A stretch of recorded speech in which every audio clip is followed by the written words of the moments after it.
The Lotos-Eaters by Lord Alfred Tennyson. Courage, he said, and pointed toward the land. This mounting wave will roll us shoreward soon. In the afternoon they came unto a land, in which it seemed always afternoon. All round the coast the languid air did swoon, breathing like one that hath a weary dream.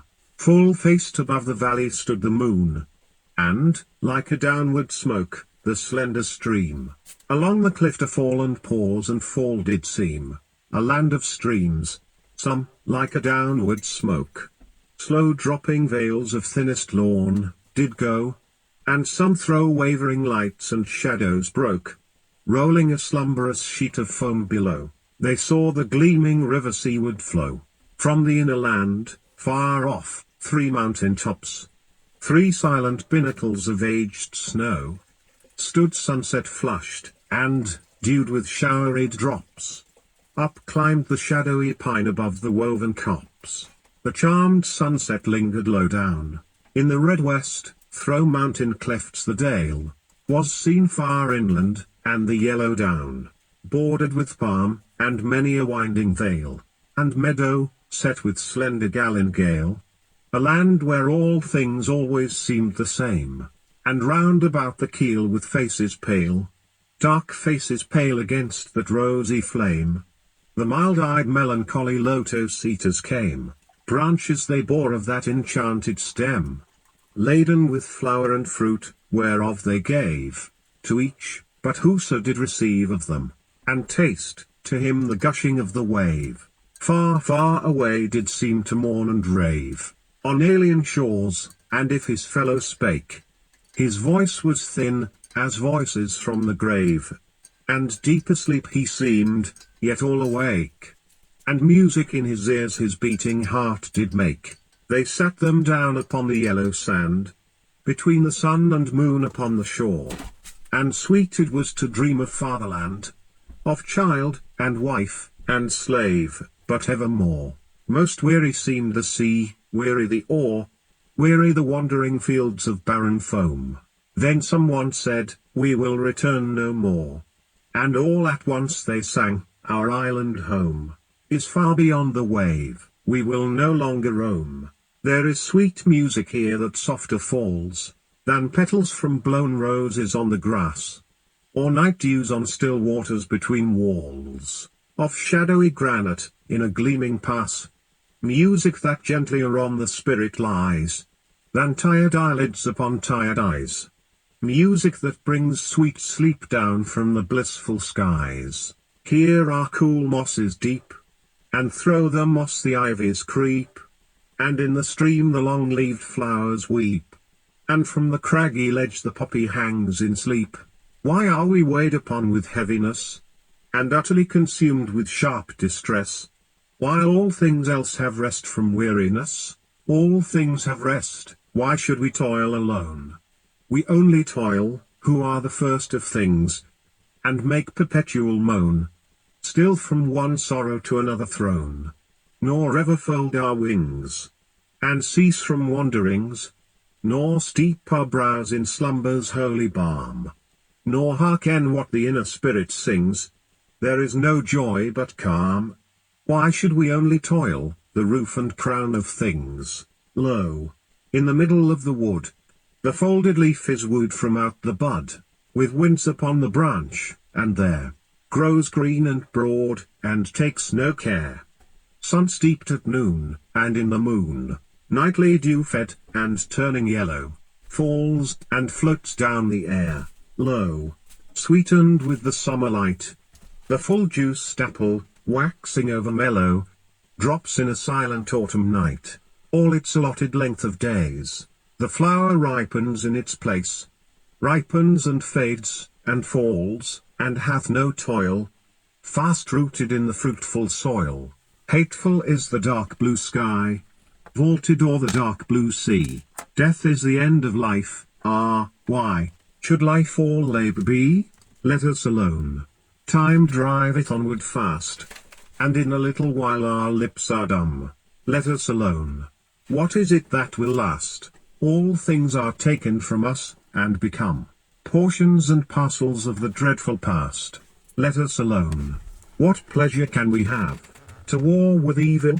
Is there any peace? In ever climbing up the climbing wave, all things have rest, and ripen toward the grave. In silence, ripen, fall, and cease. Give us long rest or death, dark death, or dreamful ease. How sweet it were, hearing the downward stream, with half-shut eyes ever to seem, falling asleep in a half-dream. To dream and dream, like yonder amber light, which will not leave the myrbush on the height. To hear each other's whispered speech, eating the lotos day by day. To watch the crisping ripples on the beach, and tender curving lines of creamy spray. To lend our hearts and spirits wholly, to the influence of mild-minded melancholy.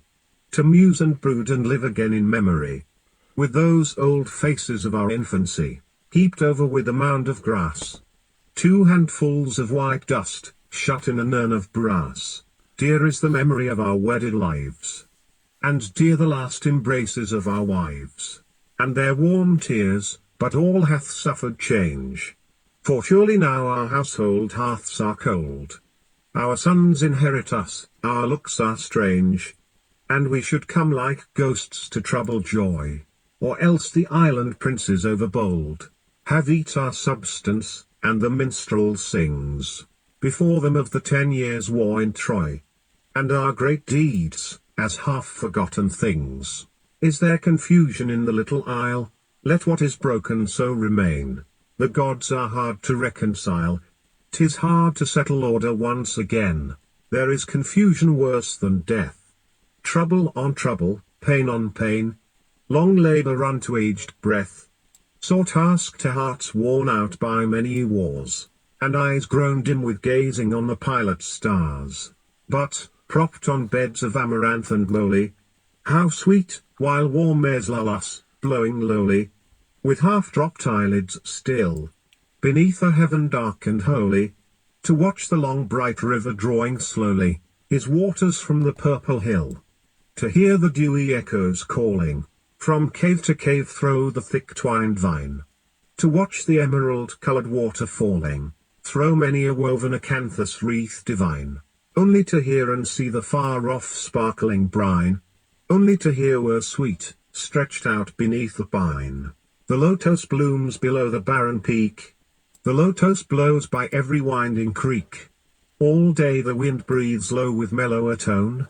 Through every hollow cave and alley lone. Round and round the spicy downs the yellow lotos dust is blown. We have had enough of action, and of motion we rolled to starboard, rolled to larboard, when the surge was seething free, where the wallowing monster spouted his foam fountains in the sea. Let us swear an oath, and keep it with an equal mind, in the hollow lotos land to live and lie reclined, on the hills like gods together, careless of mankind. For they lie beside their nectar, and the bolts are hurled far below them in the valleys, and the clouds are lightly curled round their golden houses, girdled with the gleaming world, where they smile in secret, looking over wasted lands. Blight and famine, plague and earthquake, roaring deeps and fiery sands, clanging fights, and flaming towns, and sinking ships, and praying hands. But they smile, they find a music centered in a doleful song, steaming up, a lamentation and an ancient tale of wrong, like a tale of little meaning though the words are strong, chanted from an ill-used race of men that cleave the soil, sow the seed, and reap the harvest with enduring toil, storing yearly little dews of wheat, and wine and oil, till they perish and they suffer, some, 'tis whispered, down in hell, suffer endless anguish, others in Elysian valleys dwell, resting weary limbs at last on beds of asphodel. Surely, surely, slumber is more sweet than toil, the sure, than labor in the deep mid-ocean, wind and wave and oar. Oh, rest ye, brother mariners, we will not wander more.